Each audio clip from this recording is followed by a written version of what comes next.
Welcome to Property Addicts Australia, your home for everything property investing. Get an insider's view of what really works when building a portfolio. Learn how to avoid the common mistakes, plus get all the tips and tricks from the property investing experts Sana and Mona Ali. Join us to learn from the experts and set yourself up for long-term success in property investing. Proudly powered by propertytwins.com.au. Welcome to the Property Addicts Australia podcast. We are Sana and Mona Ali, the Property Twins. We are mortgage brokers and buyer's agents helping clients all over Australia build high-performing property portfolios. In this episode, we're joined by Shane Oliver, Chief Economist at AMP and one of the most respected voices in the country when it comes to economic and market trends. In this episode, we'll dive into real estate landscape through Shane's lens, looking at where interest rates are headed, the outlook for inflation, and what investors need to know about the current state of the housing market. We also cover whether RBA is just starting the rate cut cycle and where it's headed, why property prices are holding strong despite the high interest rates, the big picture on migration, rental pressures, and investor opportunities.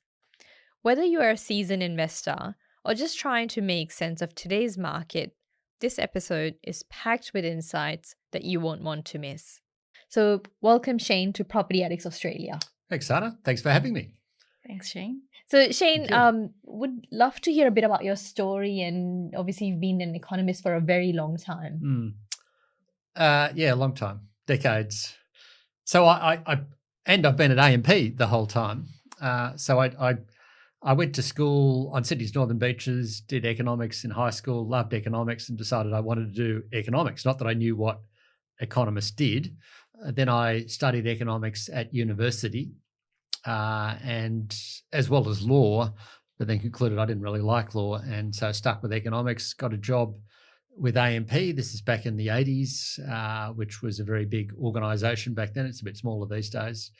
And of course, that was at the fantastic time because we were moving into an environment of deregulation, particularly in relation to financial markets, the growth of superannuation, investing overseas. So if you go back to the 80s, there were actually restrictions on organisations investing outside Australia. So the whole world opened up, and of course, AMP had big operations in property, eventually infrastructure, and a whole bunch of other things, along with equities and fixed interest. So I've had a fantastic ride doing one of the best jobs, I think, at least for an economist, in Australia. You get to look at the economy, you get to talk to people like you guys, you get to analyse different aspects of the economy, whether it's the property market, whether it's commercial property as well, whether it's share markets, consumer spending. It's very diverse. And I also get to dabble a bit in investments. So that's my story, basically. And here I am all those years later. People say, why didn't I leave, go somewhere else? Well, I had a perfect job, so why would I go? Absolutely. Well, if you've been at AMP for decades, then, it's a long period of time being in It's certainly been a long period of time, and we've seen a lot of change through that time. Of course, at AMP went through troubles associated with the Royal Commission. That was a difficult time for me and many people at AMP, and personally a little bit depressing to see what had happened. And of course, it's hopefully now bottomed and on the way back up again. It's certainly doing a lot better than it has been over the recent years, with now more of a focus, I guess, on particularly superannuation, banking, including mortgages, and what we call platforms, the North platform in particular. So it's still out there. It's still a fantastic name in the Australian financial marketplace, and I'm still proud to be with AMP. So, Shane, moving to interest rates, right? We hear from you often in the media and your newsletters about interest rates. Is this roller coaster over? What's happening? It's funny, interest rates. I once saw John Howard on a plane, the former Prime Minister in Australia, and he recognised me and he said, "Oh, Shane, whenever I hear you, I think of interest rates, but perhaps because it's the most talked about topic in Australia." Along with the property market, but interest rates in terms of economic variables. And I think it's because Australia has this reliance on variable rates. If you go to the US, about 80% of home owners have very long-term fixed rates, and they can be for 30 years. So if you're thinking about American, they could have borrowed back in 2021 and still be paying 3% on their mortgage rate. No change. Even though the Fed raised rates and now it's cutting rates again, it would have no impact on them unless they sold their property and bought another one, then they'd have to get a new mortgage. Whereas in Australia, you've got typically about 85% variable. At one point, that fell when interest rates dropped back in 2021, and that was because you could get fixed rates at 2% or less. But now I think it's gone back to about 85, maybe 90% back to variable. So that obviously creates a lot more interest in interest rates in Australia compared to the US and compared to most other countries. You won't find so much coverage. So will we ever go back to those levels, like 1.99% or 1.98%? Oh, I don't think so. Ever? It's possible, but I think it's unlikely. The way to get there, the 1.9% or whatever it was, I think it was even lower than that. You could have possibly got deals. 1.89 even. Yeah. That happened because the cash rate had fallen to 0.1%, and the Reserve Bank was doing what they call quantitative easing. They were actually buying government bonds, long-term interest rates, and that was pushing down the long-term rates. And at one stage there, the long-term rates fell to about 0.6%. And fixed mortgage rates are set as obviously the bank has to borrow money for 5 years, whether it's Commonwealth Bank or whoever it is, they borrow money for 5 years in the marketplace out there. That's determined as a margin against the 5-year government bond yields, the rate at which the government borrows. And obviously it was all very low at that point in time. To get back to that, you'd probably have to have a similar event again, like a pandemic or at least a deep recession globally that knocks inflation back to zero. The Reserve Bank then having to cut interest rates to zero and do more quantitative easing. But I think that's unlikely. So where we are at in the interest rate cutting cycle, right? We're in the cutting cycle. We've had 2 rate cuts already as of yesterday, this current calendar year. What's anticipated for the rest of the year? Well, I think they go lower. Obviously, there's some economists out there who are saying, we might get rate hikes again, but that's very much the minority. I think we're in a situation where, well, to put it in context, we saw 13 hikes. So the previous rate cutting cycle started way back in 2011, November 2011, went all the way up to the pandemic when we got to 0.1% for the cash rate, stayed around those levels. And then in May 2022, and thereafter, we saw 13 hikes. Some of them were supersized 0.5% moves, and that obviously caused a lot of pain because mortgage rates went from 2 or 3%, depending on your deal, fixed or variable, to what do we get? 6.5%. 6.5%. Yeah, 6.5%, something like that. And people are still rolling off longer dated fixed rates as we speak. So they're still jumping into that world of more pain. So that's like a 2 or 3-fold increase in your mortgage rate, which is a huge impost on people. And that led to a slowing in the economy.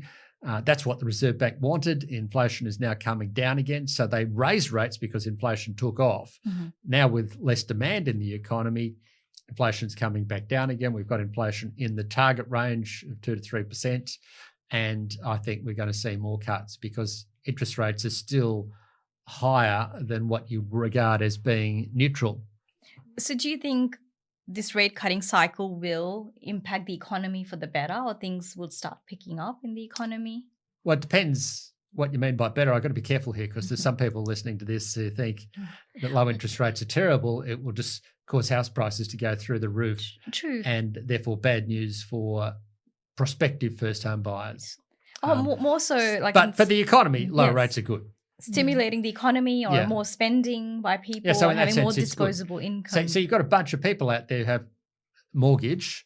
Like the typical consumer who changes their spending is not people like me who've got the mortgage under control, or my mother who's in her 90s or something.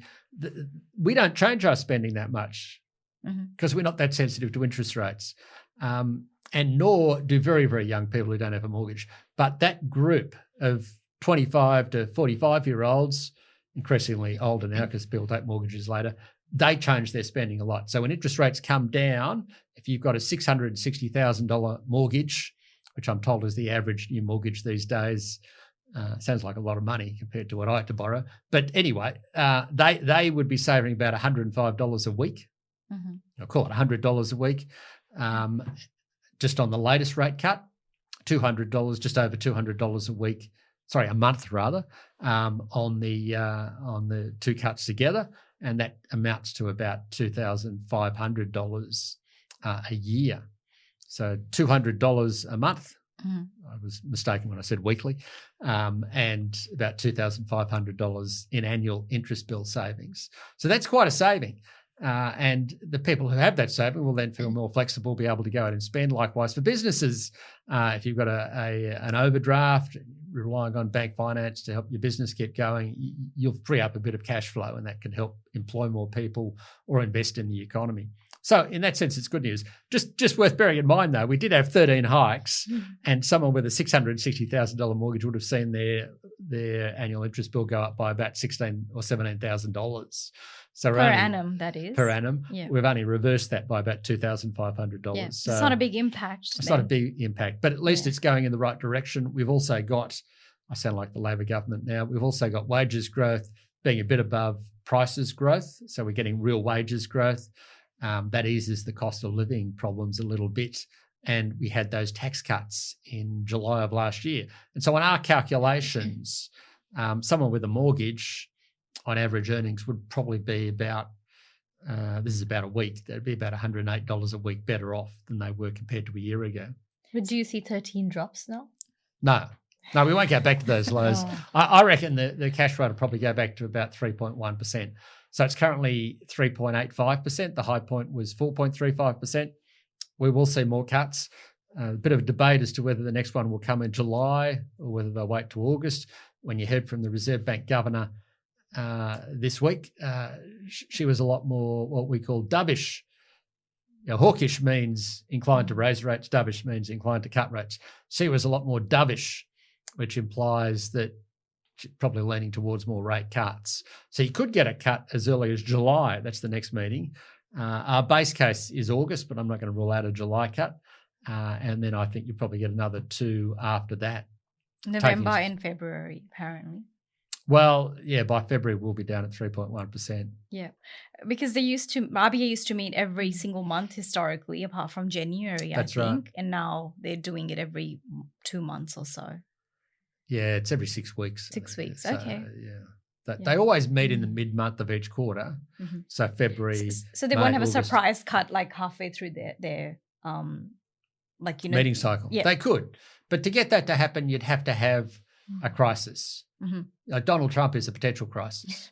There's the tariffs. He had this Liberation Day thing, massive tariff hikes. Economists hate tariffs. Economists love free trade. Basically, if you put tariffs on, then you restrict free trade and competition. Like we used to live in Australia and we had all these walls around us. Not only could we not invest overseas as an investment organisation, but you had to pay a lot of tariffs if you wanted to buy a foreign-made car. Mm-hmm. So we all drove Holden Kingswoods and Ford Falcons, which were beautiful cars. I don't know if the cars, but they are beautiful cars, and I still dream about them. Whenever I see one driving down the road, I think, God, we used to live in a good world with those cars. But anyway, they were lower quality compared to the imports that were coming in, and people increasingly wanted the imports. The government realised this was all stupid, so the tariffs were cut. Mm-hmm. And we ended up with a more flexible economy. Whereas Donald Trump is trying to go back to that world where everyone drives a Chevy or a Cadillac. But I don't think that's possible. When I was a kid, we used to watch Happy Days. Ever heard of Happy Days? It was a TV show. No. It was made every so often America sort of dreams of the past. So in the 70s, America started, because times were tough in America in the 1970s, they started dreaming of the 1950s. And so they would watch this TV show called Happy Days. And I kind of think Donald Trump is again thinking maybe he wants to get back to the 1950s where all production was occurring in the US. But that's ridiculous because American wages are 5 times higher than they are in China or India or somewhere. So it's not feasible to bring all production back to the US without a huge cost. Now anyway, in putting tariffs on, that is a potential shock because it means less trade globally, less demand for our exports. That could hurt our economy. Then you could get more aggressive rate cuts. But RBA, their goal is not to depress the house prices, right? When they do these rate increases or decreases, they're not stimulating the housing market Or not intending to. Or not intending to, They're not as much as intending people to. think that's their goal. No. They don't care about the housing market. Well, they do care about it. It's part of the economy, but they're setting interest rates for the average of the economy.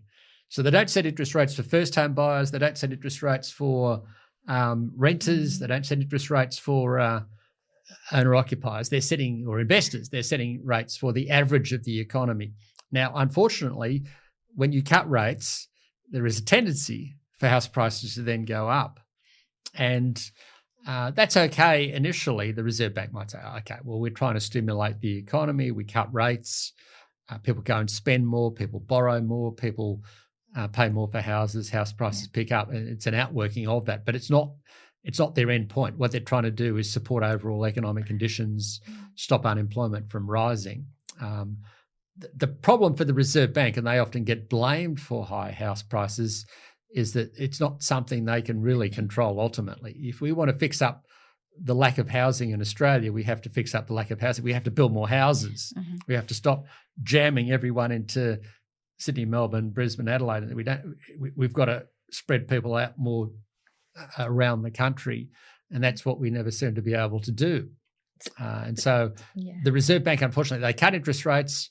You know, each 0.25% reduction in interest rates means you can borrow, roughly speaking, you might know the answer to this more than I do, you can borrow, roughly speaking, about $9,000 extra from the bank. Well, that doesn't really make a huge difference. No, but you get several rate cuts. Yeah. So you know, February 0.25, May 0.25, July or August another 0.25, blah, blah, blah. Eventually it all adds up, and before you know it, you can borrow an extra, 50 to 100 grand. Yeah. But Shane, but it has the effect. Yeah. You get more money because you can borrow it from the bank, and then when you're all getting more money from the bank, you also show up to buy a house, and it pushes the house price up compared to what it otherwise would have been. So that is an outworking of this. But unfortunately, it's not something the Reserve Bank can control. The solution to that is supply more houses. If we have more supply, then that will keep house prices. But will Australia be able to supply to match the population growth? Well, we should be able to. Otherwise, we've got to question why we're having such big population growth. Mm-hmm. If you can't supply enough homes to house the people in the country, then you've got a bit of a problem. But is there a plan, though? Well, there is a plan. The Labor Party has a plan, which is the build 1.2 million homes over 5 years. Mm-hmm. I think, which is 240,000 homes a year. In any given year, Australia does build about 180,000 homes anyway. So they're talking about building an extra 70,000 homes a year. I'm a little bit sceptical as to whether they can do that. But if we manage to do that and we get immigration back to more sustainable levels, because lately immigration popped higher because of the return of students coming out of the pandemic. And immigration is good for Australia. You know, it's a good thing. That's why Australia is so dynamic, because you've got people of different cultures coming to Australia. And in fact, my wife is from Sri Lanka, so I'm a big supporter of immigration. But you got to do it on a sustainable basis. You don't want too many people coming at once, because then you end up with homeless problems, and there's a backlash against immigrants and so on. So you got to do it in a balanced way. But if we can get immigration levels back to I'd say around 200,000. The norm is about 240,000. And at the same time, we're building, say, 240,000 homes a year, then we should gradually be able to rebalance the property market. The question is whether you can build that many homes. Yeah, because construction costs have also substantially increased over the last few years. Well, that's a problem. Yeah. In fact, when we have a chart which shows how long it takes to build a unit, and it's almost double what it was in 2015. Yeah. And why is that? Well, that's a good question. I remember in 2015, you'd drive around Sydney and there was a company which used to count the number of cranes. Mm-hmm. You'd see cranes all over the place. And you're starting to see them again. If you go up here, you'll see lots of cranes around here, particularly St Leonard's area. And that's part of the metro and the government wanting to put more people in these sort of hubs, so to speak. But so why has it gone up? Well, that extra period to build a home, doubling, or unit rather, reflects, well, it's taking longer to get approvals done. Red tape, a lot of red tape. There's a lot of red tape regulations. There's more taxes imposed. The HIA, the Housing Industry Association of Australia, has done a study which shows that about, of the cost of building a new home in Sydney, which is about 1.2 million, 570,000 or so is due to taxes and charges. So a massive amount of tax and charge there. Red tape, green tape. So the environmental regulations have tightened. There's been building material shortages. There's been labour shortages. A lot of companies, home building companies, which were set up, have gone bust. We've had a record number of building companies go bust because they do a quote and then find that they start the project, takes longer, and their costs blow out, and then they fold. So there's been a bunch of factors behind that. But basically, to build more homes, in the short term, we have to go back to building more apartments. Lately, the mix has skewed more to standalone houses. The reality is we won't be able to build 240,000 new homes unless we have more apartments in the mix, and we have to remove the red and green tape and tell councils to move faster. And then longer term, I think we need to stop all living in the same place. You need more people living outside Sydney. I mean, if you think about those people who were bombarding us on our phones just prior to the election, the patriots, what do you call them? The trumpets. The trumpets of patriots. One thing in there, I mean, a lot of it was silly stuff in there, but one thing in there they said was, well, we need fast trains so you can live 2 hours outside of the city in normal travelling conditions, but if you have a fast train, you could get in there within 20 minutes. So for people who manage to work, they've only got to come to the office 1 day a week, they should be able to live in Orange or somewhere, or Bathurst, or in what's that other place, Bendigo or Ballarat. So you should be able to live in those centres and then come in for your 1 day a week and then go back home again. But that only works with faster infrastructure. So it should be encouraging more people to decentralise. That's what you've got in the US.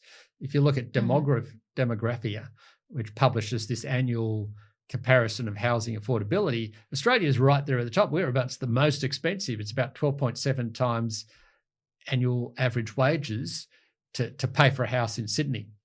Whereas in a lot of US cities outside of LA and New York, you're looking at 4.5 times or something. It's quite spread out, the US. But that's the thing, America has spread out. Yeah. They're not as concentrated in big cities as we are. Yeah. They do have big cities, and those big cities are expensive, and LA has a housing problem. San Francisco has a housing problem like we do. In fact, homelessness is worse in these cities than here. But beyond that, there's lots of places in America where you can go at 200,000-300,000, but housing is a lot more affordable. Yeah. And what about our markets? Let's go like city by city. Like, what's with Sydney and Brisbane's resiliency? Well, lots of people and not enough houses. It's always supply and demand. It's always economics, basically. But Sydney is seen as a very international city, and so that it's seen as a comparison to living in Hong Kong or somewhere like that. So it has to be seen as somewhat international.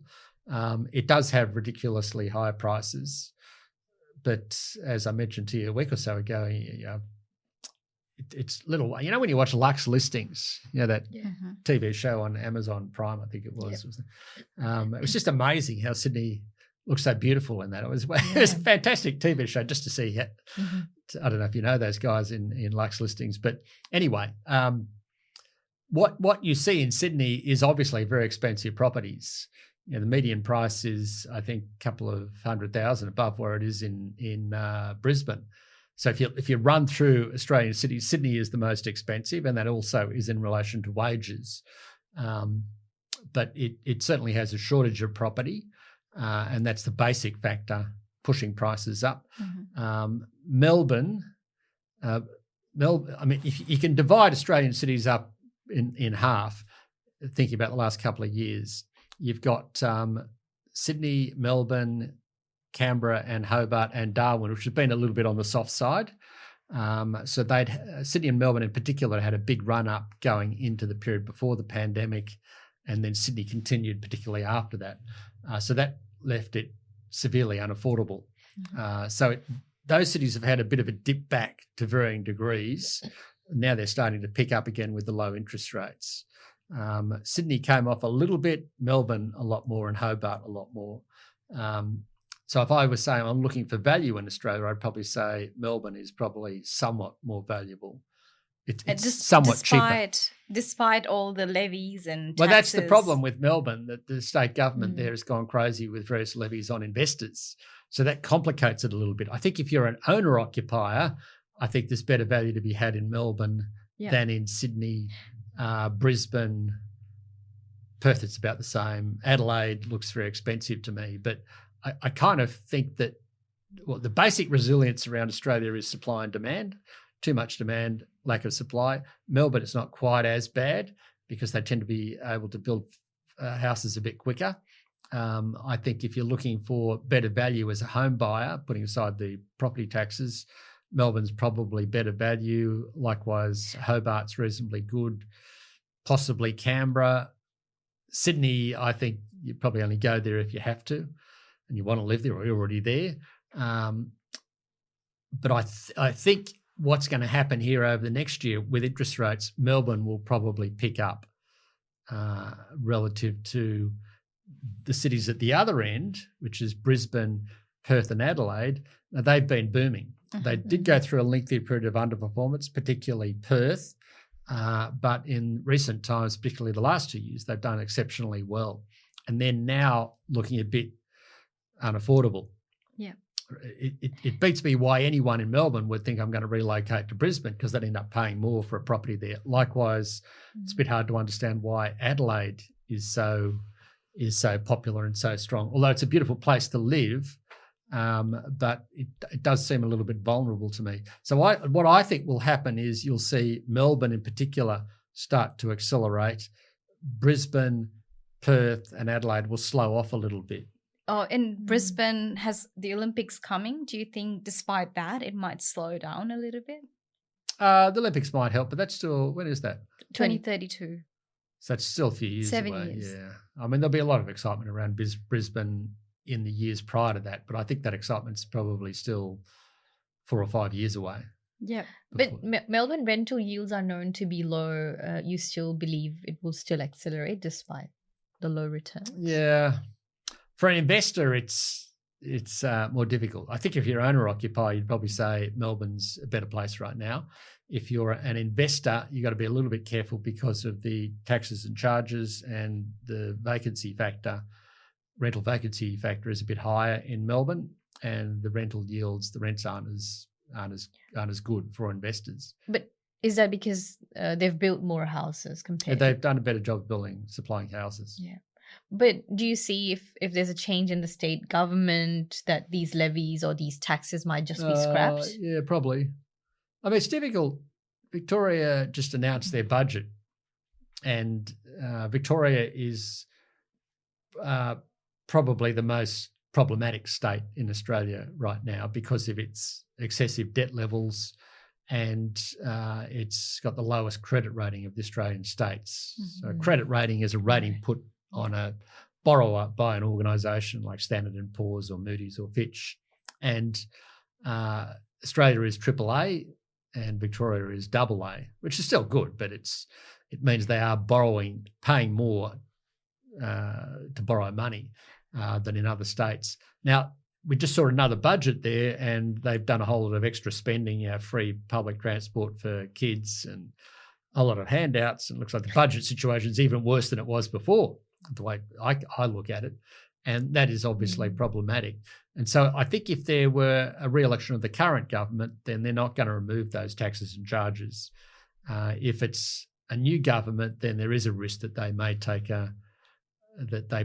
they may conclude that the best thing we can do is cut all the handouts, the free public transport, and at the same time reduce some of those property charges. Because the problem with the charges that have been put on in Victoria is that it's working against economic growth in the state, because businesses are saying, well, I won't go there, I'll go somewhere else. Property investors are saying, I won't go there, I'll go somewhere else.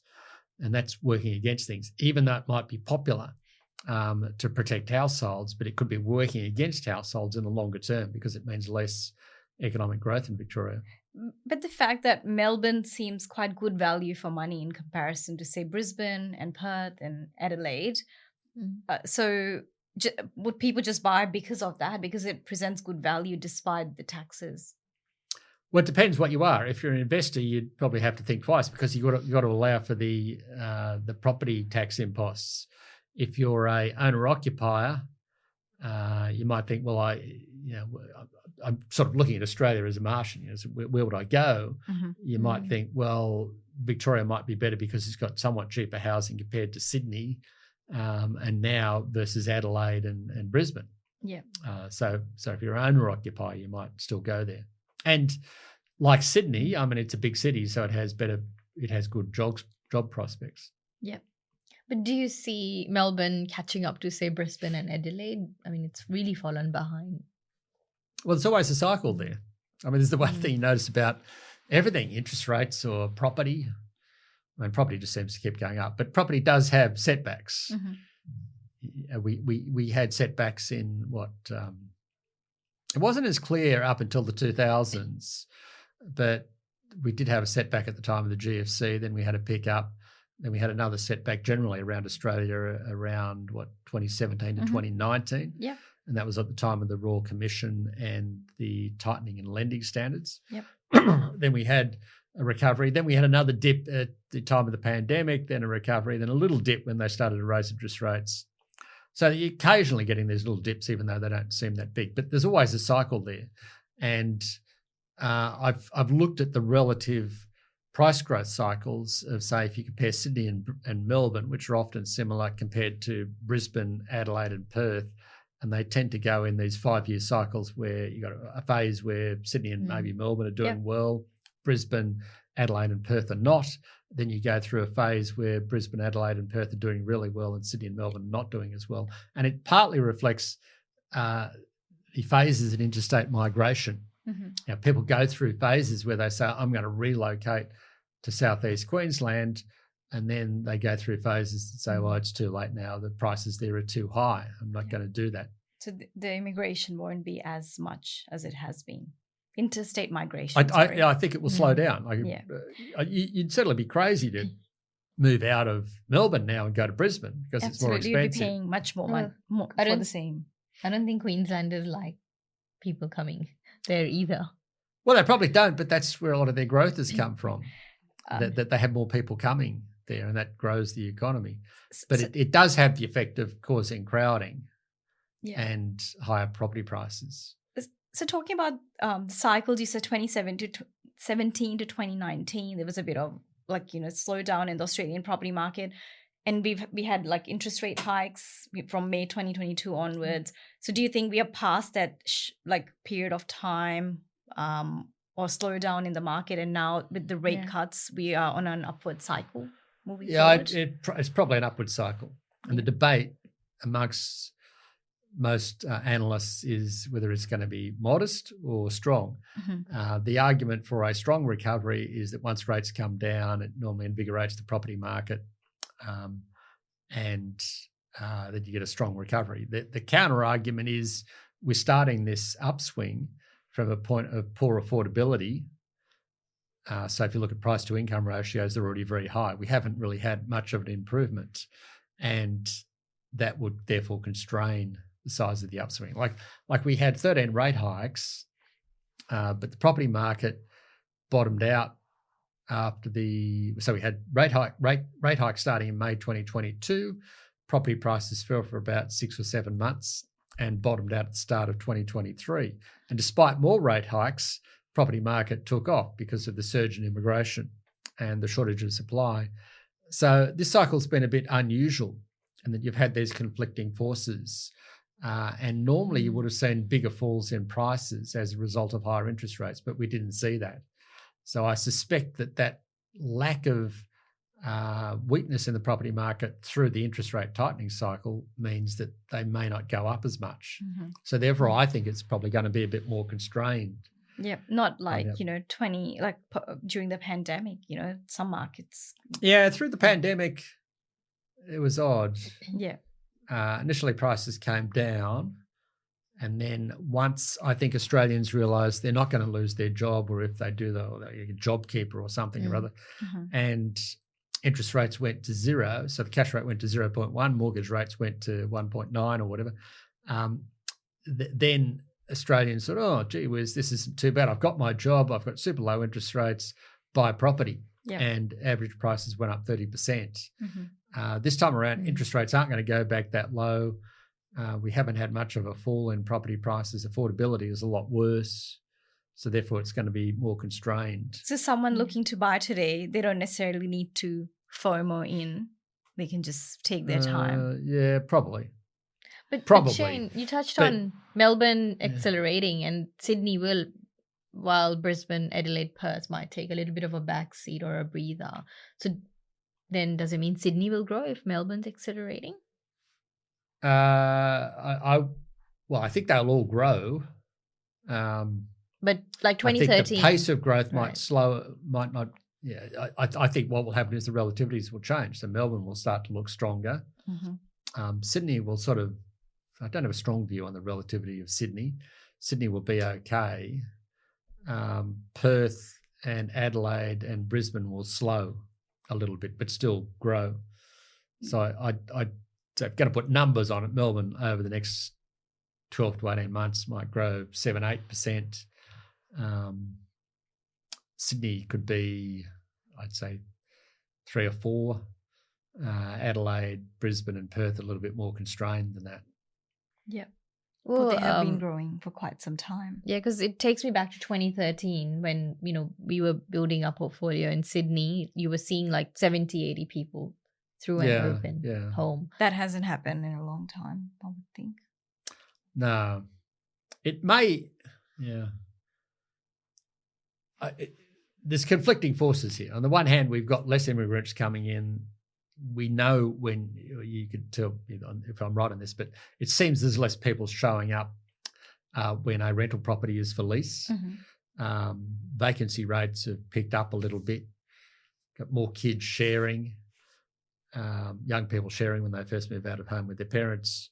The auction clearance rates are okay, but they're not fantastic. Although I have noticed Melbourne's looking a lot stronger lately. Sydney's more iffy. Sydney clearance rate on domain numbers looks to me around average for this time of year. Melbourne is pushing around 70%, which is actually quite strong for Melbourne. Yeah, but Melbourne is a market where auctions are much more common though. I know. Else. Yeah, but if you look at the clearance rates, it's higher than average now. It's higher than average, whereas Sydney is around average or just below average, suggesting that Melbourne's picking up a little bit more. If I look at the CoreLogic numbers so far this month, we're seeing price gains, but Melbourne looks a little bit stronger than Sydney does. So it seems like Sydney's sort of a little bit constrained. But as to your question, will rate cuts excite people? Well, the first one didn't really. I think it provided a bit of a boost. Then it sort of faded a little bit. And it may have faded, you don't quite know, because Trump and his tariffs, that scared some people. So suddenly all this talk about recession happening, and then people thought, oh, maybe we better wait and see. But this time around, it's a little bit different because now we've got another interest rate cut. Back in February, the Reserve Bank was a little bit cautious when they cut, as if, we're cutting, but don't expect more. We might just hold. And now here we are, we've got the Reserve Bank cutting. Looks like we might do more, which is a different sentiment. That could potentially get more buyers out there. Yeah. Well, it'll be interesting to see what happens on the ground, because as buyers agents, we understand that, in Melbourne at least, there's 25 to 30 groups through at some opens for good quality properties. Multi-offer situations to secure at least on the cheaper, I guess maybe anywhere from 500 to 800K price bracket at the very least. It's it's heating up. And Shane, what about the age-old debate of shares versus property, right? We hear about it often. What's your take? Well, if you look at shares versus property over the very long term, they're similar. Like I've got data going back over the last 100 years, and shares return about 12% per annum. And so I'm including capital growth in the value of the shares plus the dividends, and property is fairly similar to that, about 12% per annum. This is Australian residential property. Now, this is pre-tax, so if you want to get finicky about it, you got to add the franking credits in if shares, so that adds about 1.5%. And for property, you get into a debate about gearing, because people tend to gear their property investments a lot more than they gear their share investments. You can gear your share investments several ways. One is via margin debt, but that can be quite expensive and you get margin calls. Alternatively, you got your family home, you can borrow against the family home and gear into shares. So you could still, gear them equally if you want to, but it's not as common. If you allow for gearing in property, the fact that there's more debt associated with property, then it has higher returns. Leverage. Than shares. It has more leverage associated with it, so it generates higher returns. But when you look at the underlying capital growth and rents you get for a total return on the average property, then they're similar to shares. So my conclusion is an investor should have both in their portfolio.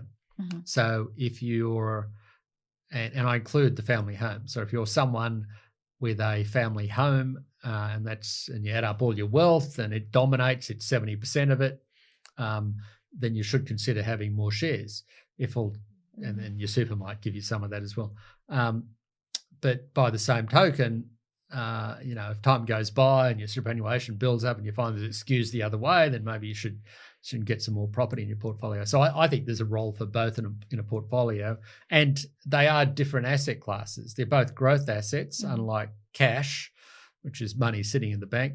Famous quote on that is that no one got rich on bank interest, except when I started my career, there was one phase there where I could have money in the bank. It's called Chase AMP. AMP had a banking venture with Chase Manhattan, and the rate of interest was 16% at call. Wow. But that was a very brief situation. It was in the late 80s. But you won't today. What do you get at call now? 3% or 4% or something. It's not very good. So they're both growth assets, but shares are highly liquid. If you want to buy and sell, you can do it instantaneously. Click. You can do it by pushing a button on your internet and or on your share account, and the transaction costs are very, very low.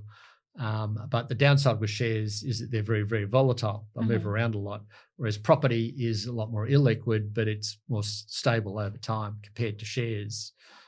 So I think that the bottom line is there's a role for both in there. And if you're going to ask me which one is better from here for the next 12 months, I'd find that a difficult one to answer.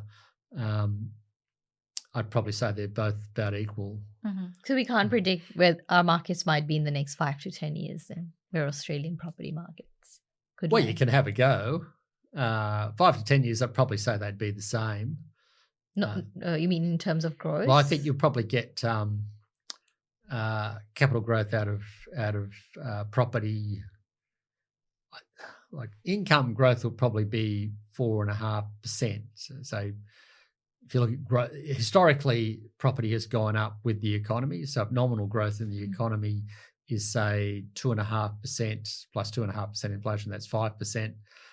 So you could probably assume that you're going to get about 5% capital growth per annum. Per annum, and then to which you then your rental yield to give you a total return of 9% or something, depending on how you include costs in all of that. For shares, I don't think it'd be radically different. It's just right here, right now, I don't have a strong view on the relativities of the two. Yep. Well, Australia is as a whole unaffordable, though, as you know. Well, that's just our view, because we hear from our clients a lot. What's going to happen with our future generations, our children? Will they be able to even afford a property? So that's why people are looking to obviously build property portfolios. Well, take action in the present moment and do whatever you can to hedge yourself for your children. To hedge yourself for future. Yeah. You hear this, the government's talking about changing the superannuation tax. So there's currently 15% on earnings on superannuation. For balances over $3 million, they'll double that to 30%, and it'll be on unrealised gains as well. So it's just a change in the value of your superannuation balance above $3 million gets subject to a 30% tax. And there has been some anecdotal reports of people selling out of their superannuation and then going into the property market. I mean, there's a counter argument that some people in the super have property in there, so they'd be selling the property in the super, but predominant one seems to be they're selling out of their super. If they can. If you're over 65, you can do that. And then you buy property and use the benefits of negative gearing and the capital gains tax discount. So that's a possibility. I think it's a huge problem.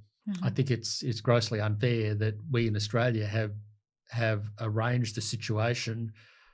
I don't think consciously, it sort of drifted upon us, but it's led to a situation where property is very difficult to get into for younger people unless you've got a BOMAD, Bank of Mum and Dad, the BOMAD bank, and which is grossly unfair because not all kids have wealthy parents who can afford to lend them money. Well, especially if you're an immigrant, right? You don't come. You might not have that. So it seems we've set up a situation which is inequitable.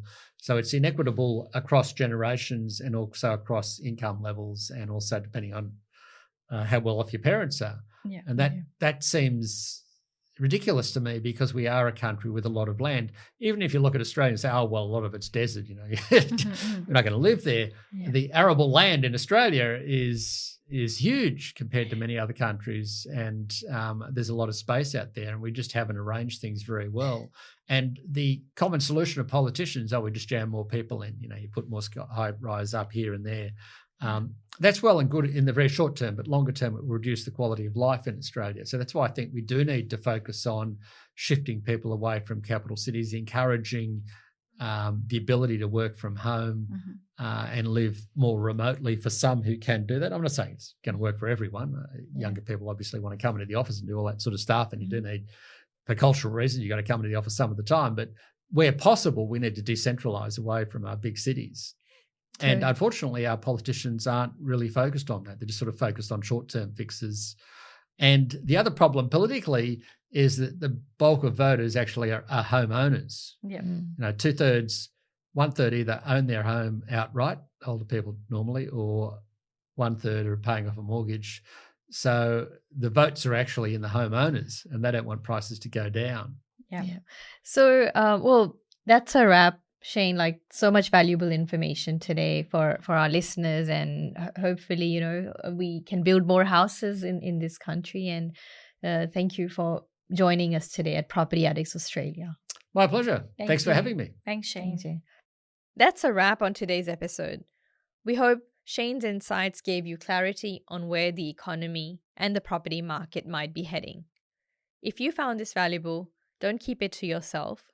Share it with a fellow investor and leave us a review. Thanks for listening. Join us next time for another episode of the Property Addicts Australia podcast. Thanks for listening to Property Addicts Australia. For future episodes, click follow. Leaving a review helps others find the podcast. And for more information about how we can help you, visit propertytwins.com.au.